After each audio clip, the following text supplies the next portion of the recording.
बहुत ही वतन अज़ीज़ पाकिस्तान के बैनुल-अक़वामी शोहरत याफ़्ता कव्वाल अमजद साबरी साहब की शहादत का दिन गुज़रा पिछला जो मतलब अगर टाइम देखें एग्ज़ैक्ट तो 6, 7, 8 घंटे पीछे चले जाएँ, 16 और 17 रमज़ान के दरमियान, यानी 16 को उनकी शहादत हुई, कोई असर और मगरिब के असर के आस-पास।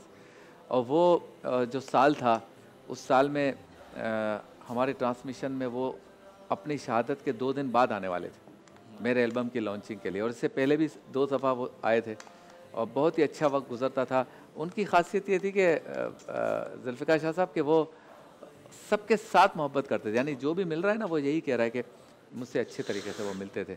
और आदमी तो बहुत बड़े थे वो, यकीनन पूरी दुनिया में जाने पहचाने जाते थे, लेकिन आप उनके मोहल्ले वगैरह में जाएँ तो आपको लगेगा नहीं कि अमजद साबरी जो है ना वो इस मोहल्ले में रहते हैं। एटीट्यूड बिल्कुल नहीं था उस बंदे में। बिल्कुल नहीं था, रवैया उनका बहुत ही प्यार वाला था, मोहब्बत, शफ़क़त, और चूँकि कलंदराना ख़ानदान और कलंदराना बुज़ुर्गों के साथ रहे ना, तो फिर शख्सियत में भी कलंदरानापन था उनके। और उनके वालिद जो थे बड़े साबरी साहब, वो हमारे कायद अल्लामा शाह अहमद नूरानी साहब से बहुत मोहब्बत करते थे, और अक्सर मुझे अमजद साबरी कहते थे कि यार तुम्हारा मेरा कनेक्शन जो है ना वो कुछ इस तरफ से भी मिल रहा है। तो मैंने कहा कि क्या देखा था आपने दोनों में? बोला वो जब नूरानी में आते थे ना, तो मेरे वालिद साहब जो है ना वो मुझे ही कहते थे कि आज आ रहे हैं शाह साहब, या आज मैं जा रहा हूँ, या आज उनसे मुलाकात है, तो ये चीज़ें तुमने पेश करनी है, इसमें चाय, बिस्कुट हज़रत को पसंद होता था, तो बोला मैं ही लेके आता था।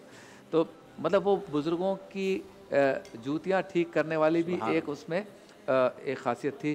तो इश्क़ रसूल भी था, बयान भी करते थे अपने, जो भी उनका अंदाज़ था कव्वाली के ज़रिए। नात शरीफ भी बहुत अच्छी पढ़ते थे, सुर के पक्के थे, अपने फ़न के माहिर थे, और पूरी दुनिया में पाकिस्तान की पहचान थे, और बहुत ही बुरे तरीके से उनको कत्ल किया गया। मुझे नहीं समझ में आता कि जो लोग इस तरह के लोगों को कत्ल करते हैं, उनकी क्या दुश्मनी हो सकती है? अमजद साबरी की किसी से क्या दुश्मनी हो सकती है? ना किसी को नुकसान देने वाला, ना कुछ करने वाला, आपने ऐसे मार दिया। बाद में वो लोग पकड़े गए तो उसने कहा मुझे उसने कहा था, उसने कहा मुझे उसने कहा था, उसने इतने पैसे दिए थे, उसको ये फ़ायदा था। एक हिजान की कैफ़ियत पैदा की, और रोज़े की हालत में उस बेचारे ने मरते वक्त भी कहा कि मेरा क्या कसूर है, मैंने तुम्हारा क्या बिगाड़ा, और मेरे बच्चे भी हैं, और आज भी उसके बच्चे, उससे भी रब्ता उसकी फ़ैमिली से किसी न किसी हवाले से हो जाता है। हम चाहते हैं उसका फ़न भी आगे बढ़े, उसके ख़ानदान पे भी अल्लाह ताला रहम फ़रमाए, ईसाल सवाब भी वो करते रहें, उनके कोई मसाइल हों तो अल्लाह ताला हल फ़रमाए। हम सब इस प्लेटफ़ॉर्म से अमजद साबरी के लिए दुआ गो हैं।